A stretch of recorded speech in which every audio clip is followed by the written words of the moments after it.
And I'm just going to give it one more minute to, I think we need to maybe change a setting. So I'm going to start in 1 second.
Okay, so I think we're going to get going. When we did this for the kids, we did it in about 40 minutes, I would say. So I'm thinking we're going to probably come in around that time.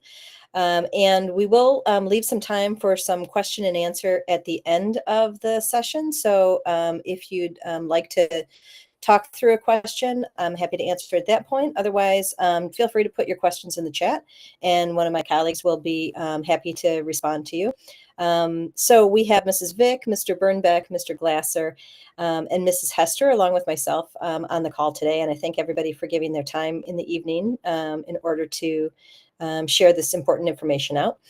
We did do this presentation for the students in the junior class on Friday, and we will be recording it tonight. So you are welcome to review anything. I'll also put the slide deck up on our website tonight. So that you can click any of the links that are part of the presentation as well. And with that, we will get going. So there's lots of different post-secondary options, and we have kids doing all of these things. So whether it's 2- and 4-year colleges or some technical or vocational or business schools, apprenticeship programs, military services, and gap year programs, we've got kids doing everything. But the vast majority of our kids, about 88% of our kids, are going to a 4-year college, and another 5% are going to a 2-year college. And so tonight we're really going to be focusing on the college planning process. However, I do have links on here for those other programs that we're not going to talk about tonight, in case you or your student would like to dig into those areas a little bit more. And also, the counselors are going to be in the junior classes in the second semester to do presentations, not only on college, but also on apprenticeship training programs and military services and gap year programs. And as I'm sure you know, there's some overlap with all of these things and colleges as well, because oftentimes students might choose to do like an ROTC program, and so they're doing military and they're doing college. Or, maybe they're doing a 2-year college program that also leads to vocational and technical and apprenticeship. So there's a lot that will cross over in all of these different areas. So today we're going to talk about how this is a big year. Everybody says, okay, junior year is a big year. There's always this sort of stress tied to that we're just going to head face on, right? We're going to talk about what colleges are looking for in a student, but also what students should start thinking about in terms of looking for a college. So we're looking for that love connection, because it can't be just a one-sided story here. Sometimes kids or students get caught into that trap of just trying to get into the hardest or the biggest name or whatever school, and it's really not necessarily a great fit for who they are as a learner, or things that they're interested in. So we're really trying to look at both sides of that equation. We'll address athletes who are thinking about playing their sports in college. I'm going to give you a summary checklist at the end in case all of this information feels a little bit big, then you can just kind of look at that one summary checklist. And because we're counselors, we're always going to talk about building in a healthy life balance and how really important, the most important thing we do is keeping our health and our life in check. So we said to the kids, you're a junior. That's a big year. Kids have been hearing this for a while, and sometimes this gets reinforced at family gatherings or when friends are over or whatever. And there's a lot of layers that go onto that, and kids start to feel that sort of achievement anxiety. And we really want to take that stress out of the equation as much as we possibly can. I mean, some amount of stress and some amount of anxiety is okay. That's healthy, right? But we don't want to have it so overwhelming that kids really stress out about this year and find themselves out of sync with the things that should make high school fun and wonderful and great. So part of my plan that I like to share with kids as we go through is if you could make a plan, you can start to feel that you can control this narrative a little bit more and you can take it in stride. So this is all about sort of making a plan for the year. So that they can take this in stride and really make this just a part of who they are for this year and not everything about who they are for this year. So as I mentioned, we're talking about two sides of the equation here. We're talking about what colleges are looking for in a student and what students are looking for in a college. So we'll start with the college side, right? When we're talking about what colleges are looking for in a student, essentially we're talking about these are the main admission points that we want to talk about. We have what my colleague Troy Glasser calls the major leagues, and we've got the minor leagues. So the major leagues are going to be those big things that are going to play a heavy role in admissions. That's the students' grades. That's going to be their curriculum that they're facing. So, what sort of classes are they choosing to take? It might possibly include their test scores, but as we'll talk about, that is one of those things that's sometimes optional. So ACT and SAT, those are the tests we're talking about.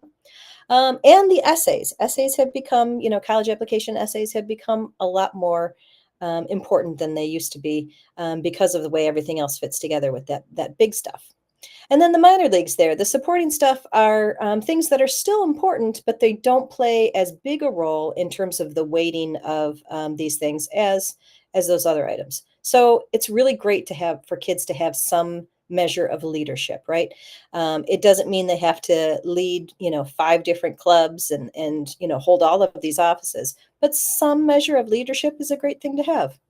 Also, they have to have some sort of activities, and it doesn't mean that it has to be any one thing, and one is not necessarily better than the other thing. But we're saying that if there is some service, some community service that they've done, that's a great thing to be able to keep track of and share.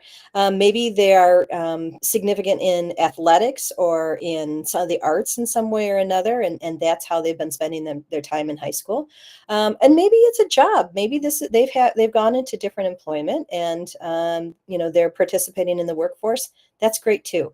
So all of these things send a message to the college that you're not just sitting in your basement playing video games, but you're also doing other things that make your life enriching. And these are things that they're going to take to the college campus and be able to contribute to that community as well.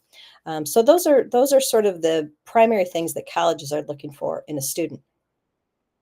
So breaking that down a little bit, we talked about grades and curriculum. And all kids have a transcript. Parents, I'm sure you all know that, but a lot of the kids did not know that this record exists. And so I encourage them to go on to MyStar and take a look at their own transcript. So this is an example of what a Grosse Pointe South transcript looks like. We took all of the identifying characteristics off, so don't worry about it. And this student graduated quite some time ago anyway. But things that I like to point out to families and to kids is that every grade that they took in high school, every class that they took in high school is listed on the transcript. And these things, I'm going to call them sort of like paragraphs. They are done by each semester. So even though in 9th grade, everybody took world history and geography, you're going to see 2 grades for that. You're going to see the semester 1 grade and you're going to see the semester 2 grade. And so by looking at these different things, colleges can get a sense of what was the trend that the student was having in high school. Were they building over the course of their, 4 years? Maybe freshman year was kind of hard because there's that transition. So, did that improve? And they can show that. They definitely want to show the upward trend. They don't really want to be leveling off or going down into their senior year, because that's not sending the message they want to send to the colleges. You'll notice there is no class rank. We don't rank our students in any of the Grosse Pointe Public Schools, and that's done to support the students because our kids really, the rank wouldn't necessarily be a best indicator of how amazing that they are. The GPA on this transcript you'll see is a 296, something like that. My eyes are a little tight there. But it's a cumulative of all the high school grades that a student took where they earned either an A through an E. So we have a regular old 4-point scale. A is equal 4 points and D is equal 1. If a student took a class in middle school for high school credit, then if they took it for a grade, that counts. If they took it for just pass credit or a G, that does not get included in their grade point average, but it is included in their credits. One more thing to note, there are no test scores on the transcript. And the reason for that is that students and families will decide what sort of test scores they even want to share with colleges. Everybody will take a standardized test. We take the SAT in school, as you know, but we don't necessarily put it on the transcript because students might decide that they don't want to use that test score. Okay. So in terms of testing, I encourage kids to make a plan ahead of time because while there are some tests that are really anchored in certain times of the year, other tests they can choose where they want to fit that into the rest of the commitments that they have in their life. Again, taking some of that control can feel a little less stressful and a little more about the preparation and the planning. So, with regard to that, I ask families to think about like, what else do you have in the rhythm of your regular life where maybe this is the high part of the sine curve and this is the low part of the sine wave, right? I know in our family that there are times where kids are going to be involved in things related to the arts, and that's going to be a heavy duty commitment time. We probably don't want to take an ACT or an SAT during those times. But there are other times that there's definitely more time available to fit these things in. And so kind of looking at the balance of the school year and saying, where does this make most sense is a good idea. So in terms of the test calendar for this year, there are some of these tests, as I say, that are anchored and you can't change, but the first one will come up on October 8th, and that's the PSAT and MSQT that all of the juniors will take. So the kids have been taking the PSAT for years. There's nothing new about that. It's going to be a digital test, and we'll talk about the details of that. But that test will happen in October, and then they'll get the results a few weeks later. They'll take the actual SAT, which is an official test score, in April, and we'll go into some detail about how that all works out. But that's, again, one of those tests that they can't change. They might choose to take an additional SAT at a different time in the year, maybe one before that, so that they can kind of get a sense of like, this is where I want to focus my studies. Or maybe one after that if they want to say, okay, I know I've gotten through all of Algebra 2, and I think I want to try again at the end of the year where my brain is just so full of all of this great knowledge. So thinking about that ahead of time.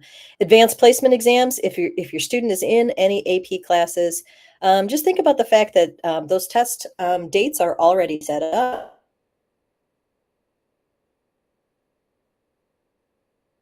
And they are all sometime between May 5th and 16th. So you don't add any additional preparation as kids are getting prepared to take those exams. They bring slow. We don't want to slow difference.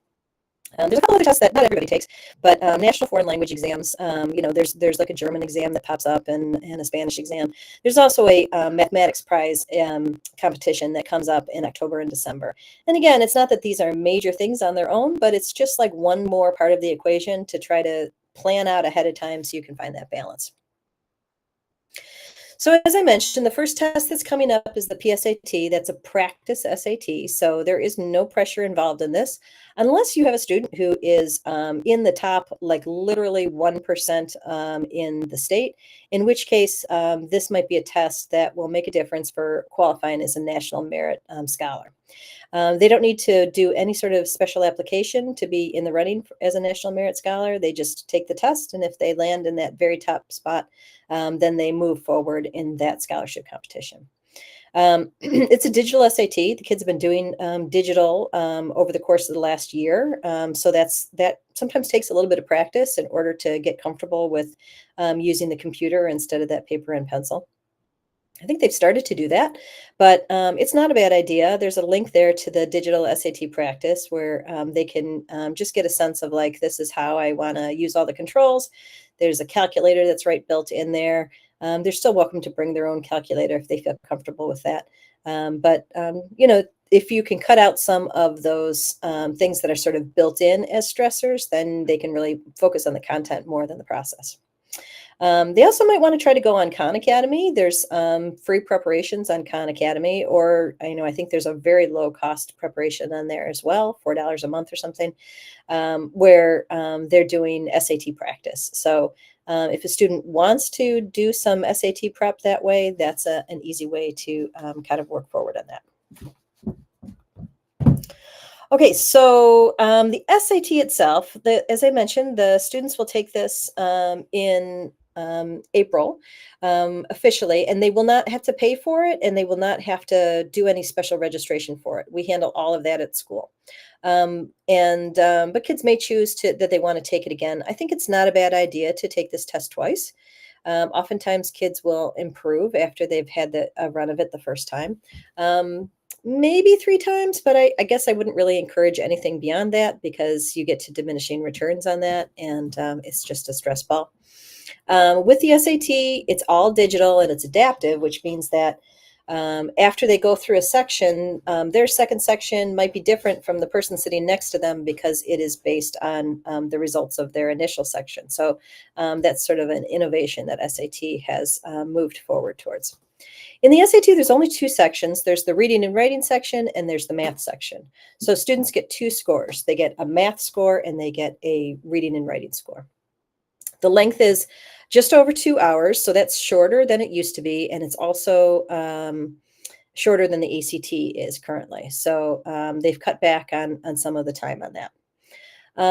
Just mentioning the math that is on this test can go as far as Algebra 2 trig. So if a student goes through that Algebra 2 class, they've faced all of the math that they could possibly face on this test.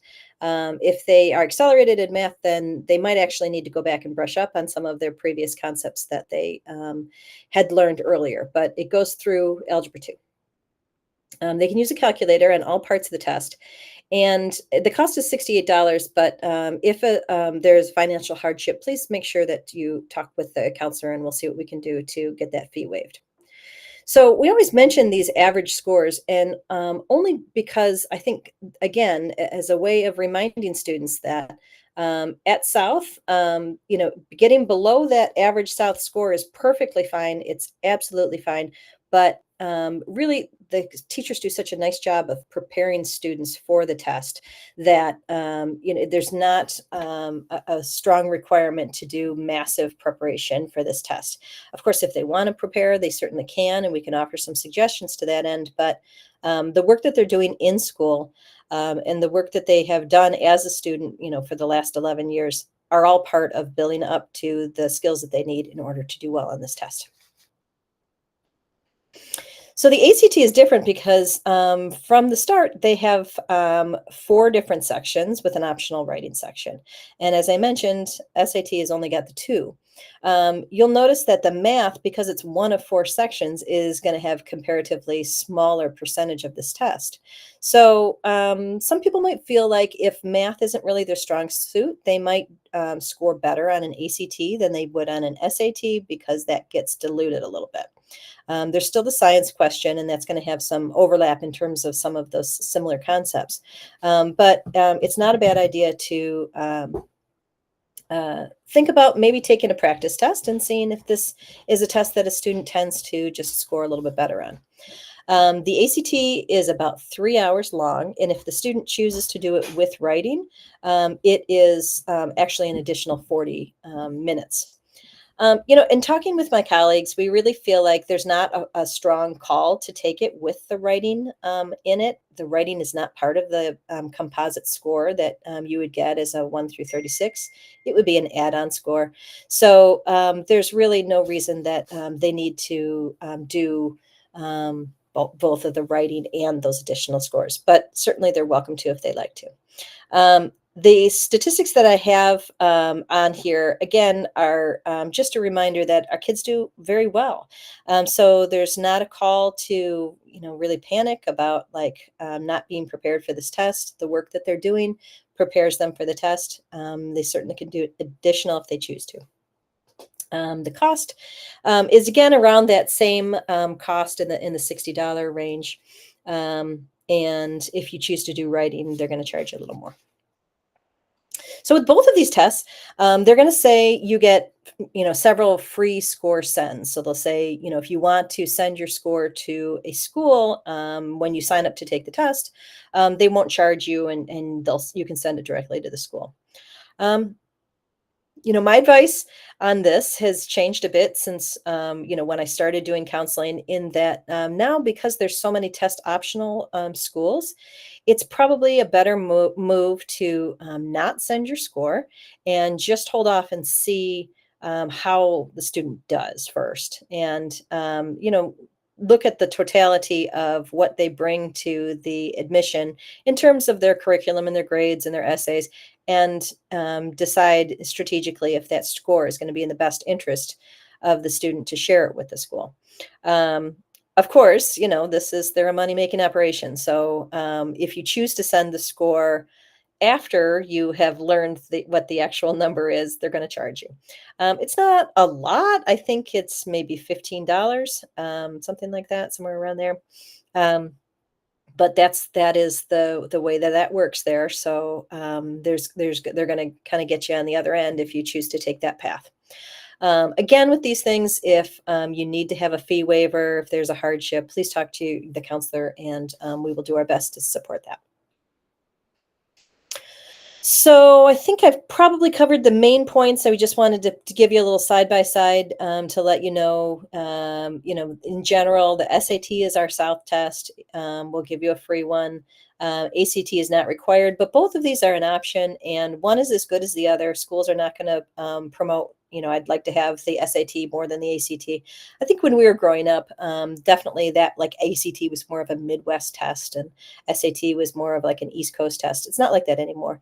There's been a lot of different developments happening with ACT and SAT, and so now they're really both universally accepted, and there's no preference of one over another. So as I mentioned, two sides of the equation, right? And the other side of the equation is we really want students to get a sense of what they're looking for in a college. It's not all about who will take me, but like, where do I really want to go? So they're moving toward a group because they're presenting something that the student really is looking for. This is a tricky question because students typically are going to first have in mind the colleges maybe that people that they know and love went to or are going to. And that's not necessarily going to be the best college for them, but it's definitely the one that they know and they've heard of, and so they might be drawn toward. And as much as possible, we like to kind of pull them out of that perspective as a solo view and say, like, look at all these other colleges as well that might be a great fit.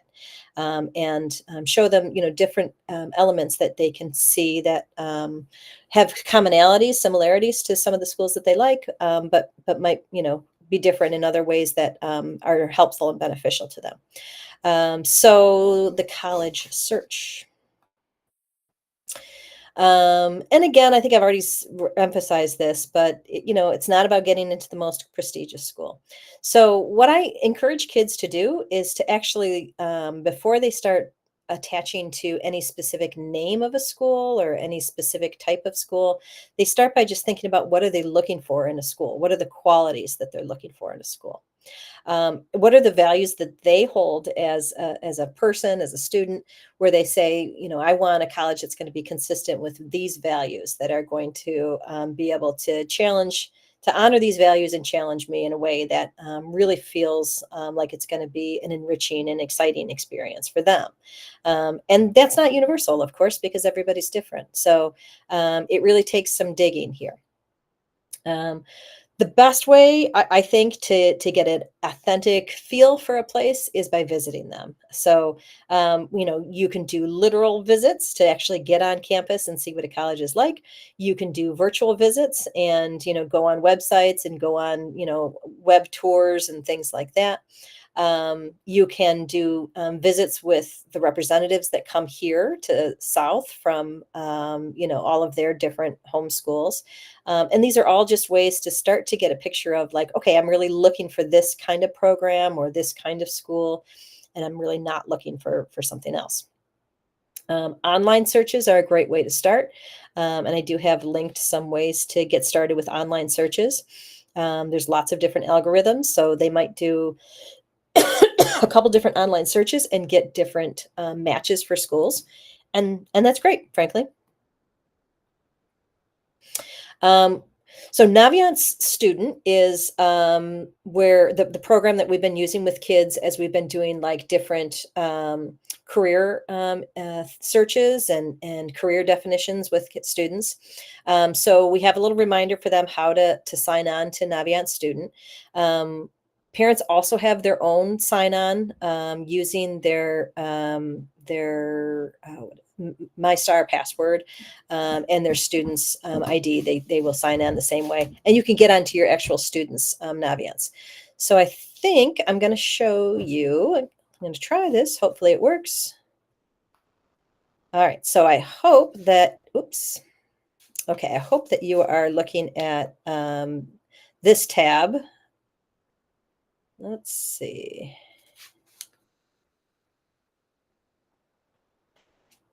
All right. So if all is going well, you're looking at Naviance Student. Is that working? Somebody let me know. Oh, good, it's working. Okay. So this is what a demo student looks like when they sign on to Naviance. And one of the things I'm going to draw your attention to is when I scroll down here to the What's New section, you see all of the colleges that are currently on schedule to come visit Grosse Pointe South. So tomorrow you can see Wayne State is coming at 8:55. Western is coming at 9:50. John Carroll's coming at 10:44. And if I said display all, you'd see about 80 different colleges that are coming to visit South. So if a student decided, yes, I'm really interested in hearing from the rep at Wayne State, they would just click onto that and hit register, and they would be registered to go to the Wayne State visit. And they have all the information here about who's coming and how to attend that visit. That, in terms of attendance, is covered as a college visit, so it doesn't count as one of their 10 absences. Because that's a really generous policy, we ask kids to be really responsible about making sure that they're not skipping tests or ditching lessons that they really need to be at. They have to be responsible with it. Generally, I'd say they do a good job of it. Sometimes, people don't do it, and then we have to remind them that that's not the way to play this. So in Naviance, you see this tab that says colleges, and there's this whole section on researching colleges that, find your fit. I think, the Supermatch college search is definitely worth jumping in and taking a look at some of the great features where kids can do some college matching. They can see the college visits here, and they can start making their own short list of colleges that they're thinking about. And then down the road in senior year, they're going to use this apply to college area here and scholarships and money. So this is a very helpful thing for them to get comfortable with. Okay, so let's see here. Get back to, and I'm going to share this tab, and hopefully we are back. Okay, so searching online, it's not perfect, but it's a great start. And obviously, it's not so easy to just jump in the car and go visit schools. So that's a good place to start doing some online searching. I showed you the super match there with Naviance. And I have this link that you can go onto the deck here and take a look at some different ways to get started with some searching for colleges based on some of the priorities that the student is thinking about in a school. And again, like I mentioned, like it feels like kind of a trick question because when you ask a student, like, what are you looking for in a school? Like 9 times out of 10, they really have no idea what they're looking for in a school. And that's okay. But once they start taking a look at what differentiates one school from another, in terms of their features that they provide or their special programs or even their admissions, then they'll start to say, okay, I think I want this, not that. And that's really, really valuable. Also, like we just encourage families and students to get on a college campus, even if it's not necessarily a campus that the student is thinking about going to, in order to start to get a sense of what are the different features that make for the unique traits of a college. So, if that's something as simple as like, I'm going to go, see a basketball game at Wayne State, or I'm going to see a, theater performance happening at U of D Mercy. Like those are just great ways to start getting on campus and start to get a feel of like this is cool, or gosh, I really don't want to have this, situation, whatever it may be. If you're going on a trip. And you're, vacationing in Tennessee, like maybe stop and see the University of Tennessee, or go, see some of the great schools that they have around where you are at. Again, like not that it's going to monopolize your vacation because this is family time, but if this is an hour that you can spend on campus just to start to see some different things, it's time well spent. So, as I mentioned, we have college representative visits. There are so many colleges that visit. We are really, really very fortunate. And as I mentioned, like just tomorrow, we've got Western and Wayne and Calvin and John Carroll, and they're coming through all the time. We're very lucky to have that. For upcoming visits, kids can check Naviance. I have a bulletin board in the main hallway that is just an overall view of the next 2 months, and then a specific list of visits coming up. And then each week, when Mrs. Schultz sends out the weekly email, there's a counselor section, and we lay out all of those things coming up in terms of college related items as well, scholarships and internships and employment and the college visits as well. So there's virtual visits, there's virtual tours, there's lots of different ways to start to get to see some colleges.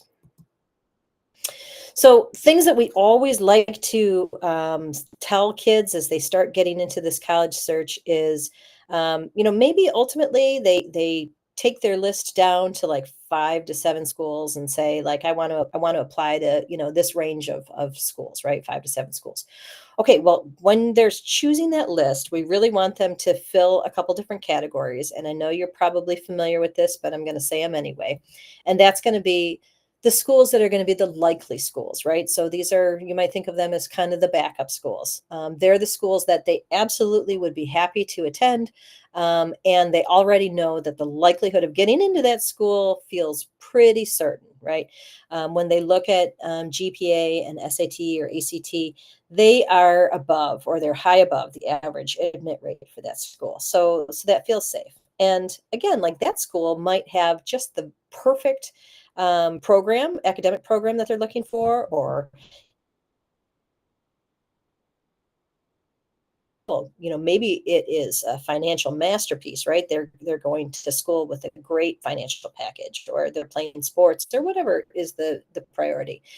So going to a likely school, that's a fantastic option to have, and we want to make sure that it's a real option. So if they say I'm going to put such and such university in my list, I always make sure to ask them like, are you actually going to attend that school? We want to make sure that you are I'm sorry, I'm going to cover that. I want to make sure that they're actually going to see that as a possibility. Okay, target schools, as you can imagine, those are like right on target. They seem like that's a probable school that they're going to get into. It's not a gimme, but like they're probably going to get into that school. There's a good chance they're right in that range. They're on par with the average admit rate for that school. And then finally, there's reach schools, right? So the likelihood of getting into a reach school, we're all real familiar with this. Like it's fuzzy. Like maybe they get into that school, maybe they don't. It's challenging. It's maybe just beyond their reach. And we're not saying don't apply to a reach school, but we're just saying keep in mind that it is going to fit into that category of you can't just walk in the front door, but make sure you have lots of different options. And as my colleague, Mrs. Vick says, you have all these beautiful eggs, don't put all of your eggs in one basket. We want to make sure you have options so that kids can have different choices of schools when it comes down to making that decision come spring. Okay. Any athletes that are thinking about playing their athletics in college, it really makes a difference whether they're thinking about playing Division 1, Division 2, or Division 3. I know Mr. Glasser is really fantastic in talking about the athletics. He's our specialist here, I'd say, and so I hope that I will do it justice. But I know that Division 3 athletes are not going to be getting any scholarship money to play at that school, so they do not have to go through the whole eligibility process. But if they are in NCAA Division 1 or Division 2, then they're really going to want to make sure that they are getting their eligibility standards in line with what will make them a prospect for these different schools. And, Division 1 has different rules from Division 2, so you'll want to dig into that a little bit. These are in reference to not just what classes and curriculum the student chose, but also what are their test scores. They will actually have their test scores and their transcripts sent directly to the NCAA from South with the curriculum and from the testing agency for the ACT or the SAT. And then the NCAA will, rule on that eligibility. So the one thing that we always want to just, draw attention to is if a student is playing Division 1 sports, or their plan is to play Division 1 sports, they need to have 4 years of English. And of course, they have to do that in Grosse Pointe South anyway. But at Grosse Pointe South, we count Film Lit as one of those 4 years of English, and the NCAA does not. So if they're making a plan for Division 1, they probably want to make sure to take another class in addition to Film Lit if they really want to take that class. It's a great class. Don't want to disparage the class. Definitely rigorous and challenging, but for whatever reason, NCAA decided that doesn't count as English. So we keep that in mind.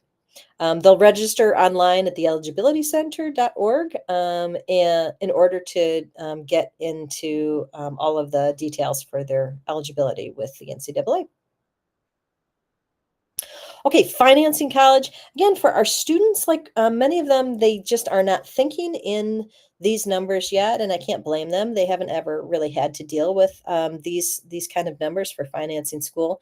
And so we share these things with them, knowing that they're probably going to be in the realm of what their parents are doing, but we want them to be knowledgeable and start to be engaged in what it takes to fund their education as well.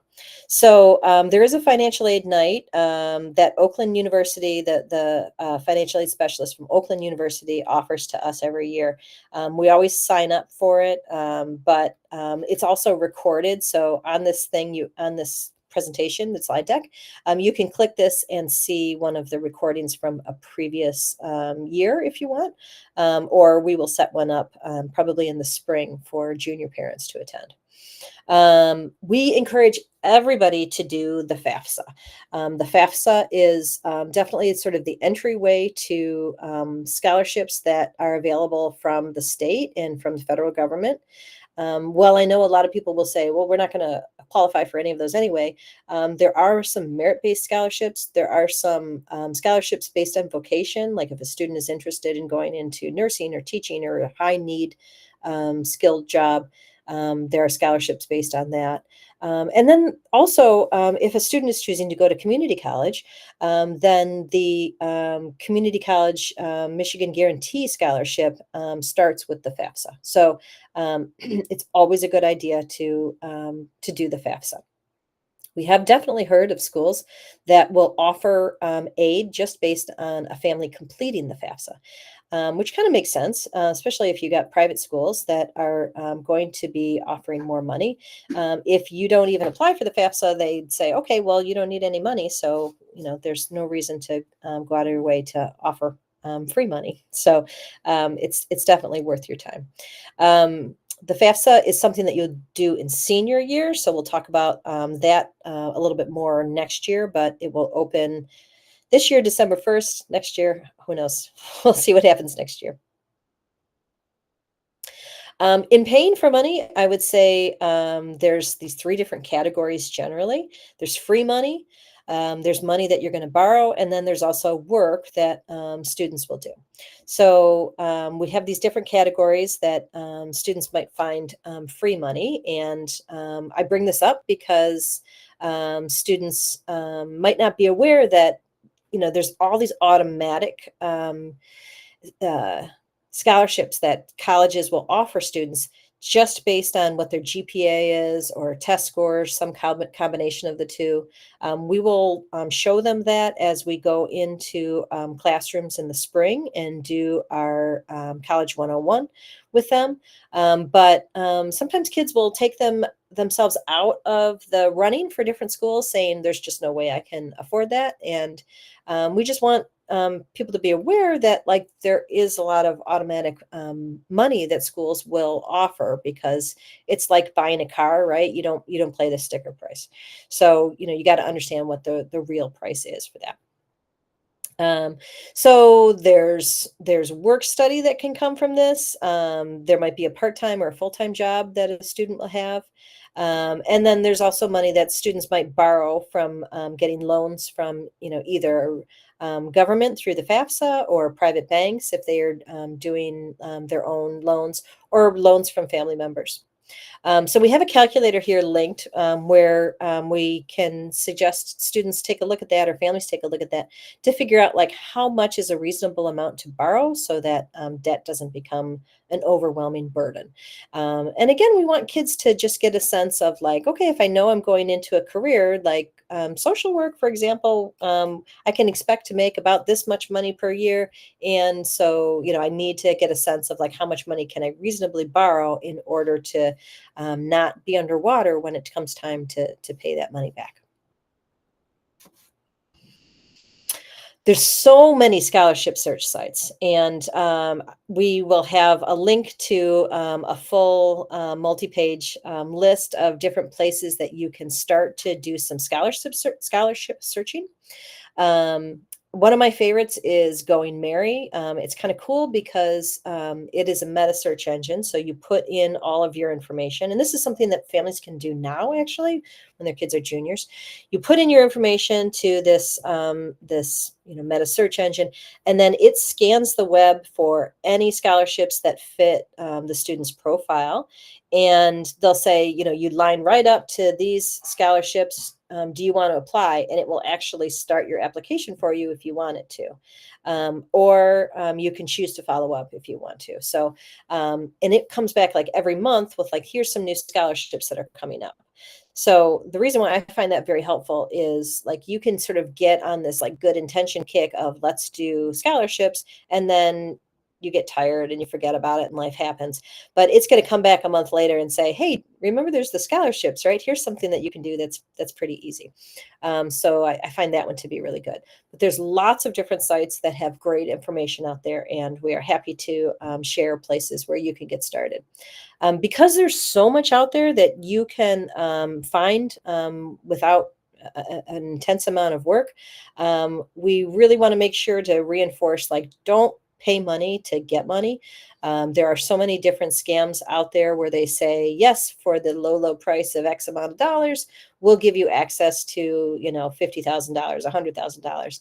And really, like, they're just going to line you up with just places that you can apply for scholarships. So that is definitely an easy target kind of thing. Also, just, a note, obviously, about Social Security. I emphasize this to the kids. Some of them might know, some of them might not know, but they want to just guard that number real closely so that they don't find themselves in scams and things like that.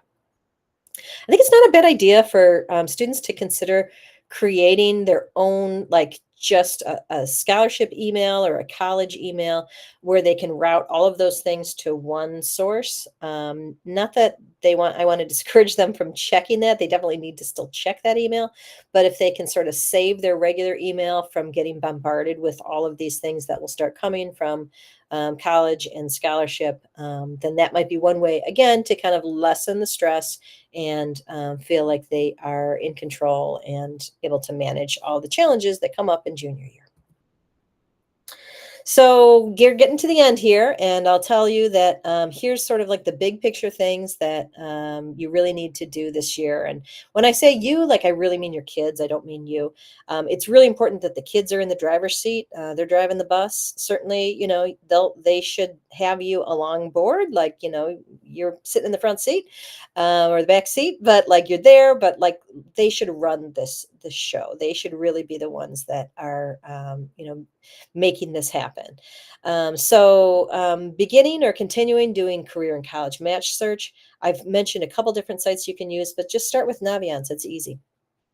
Meeting with college reps, making a winter, spring, junior meeting appointment with their counselor. So, in large part, like, we do these meetings, through in-class presentations. We go in class to the Power of Lang classes starting in February. For the AP Lang classes, we have to wait until after they take their AP exam in May, but then we do several days in May that we do sort of a college blitz with them. But if they want to come and meet with us, we're happy to meet with them and kind of talk through some things as well. Plan for and take those college entrance exams, thinking about your timing. The curriculum, like, we just want to make sure that kids are still working on finding that balance. So, sometimes they're like, oh, I have to take every AP available to me because I have this, a wonderful curriculum, but that's not going to go well. They really need to take the classes that are a good fit for them, that challenge them without overwhelming them. So, finding that balance is what we're constantly trying to beat that drum. I know it sounds silly, but like, this is our job as parents, right? Reminding them, eat healthfully, sleep regularly, exercise your mind and body, support your physical and mental health.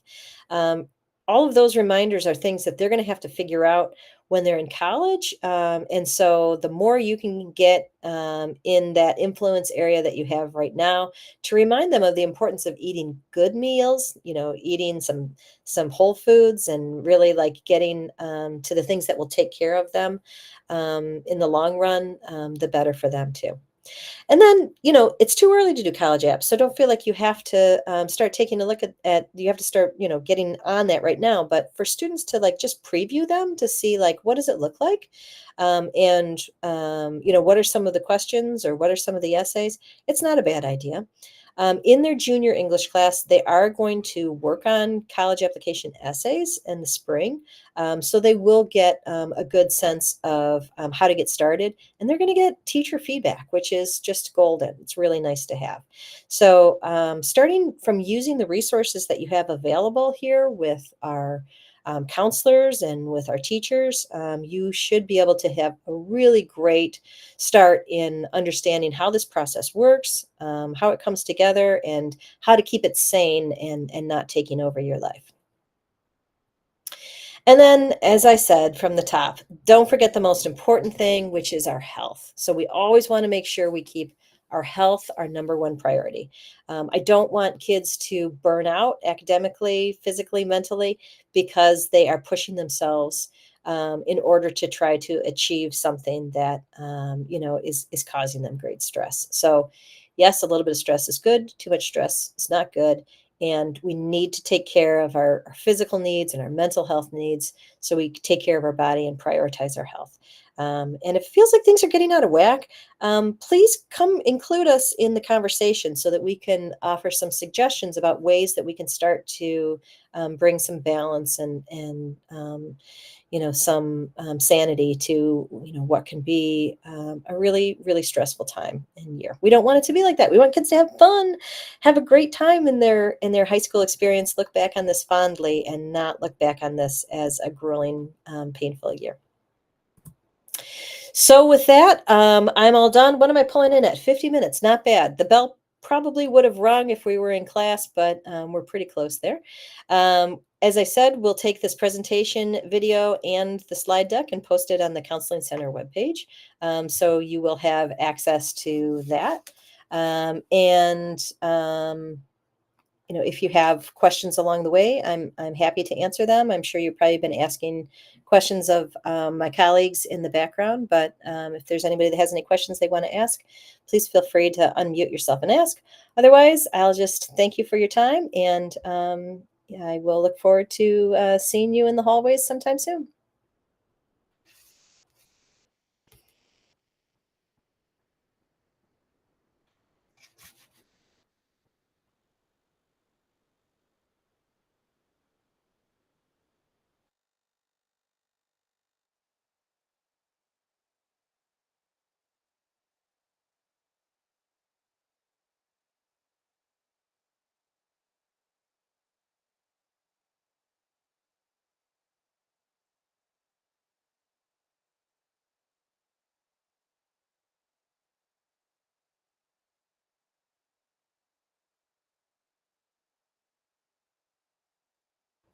It looks like we're probably don't have any questions, so that's great.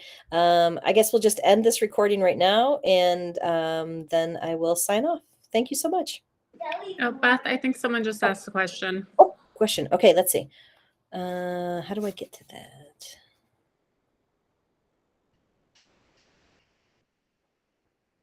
Okay, so not CapEx, but the site that I mentioned was Going Merry. I think that one's a really great scholarship account. So it's Merry. I know there's all those different ways to spell Mary, but Going Merry. And I also have scholarship and financial aid sheet that I'm happy to share with you so you can see a direct link and all the other things that are available for that.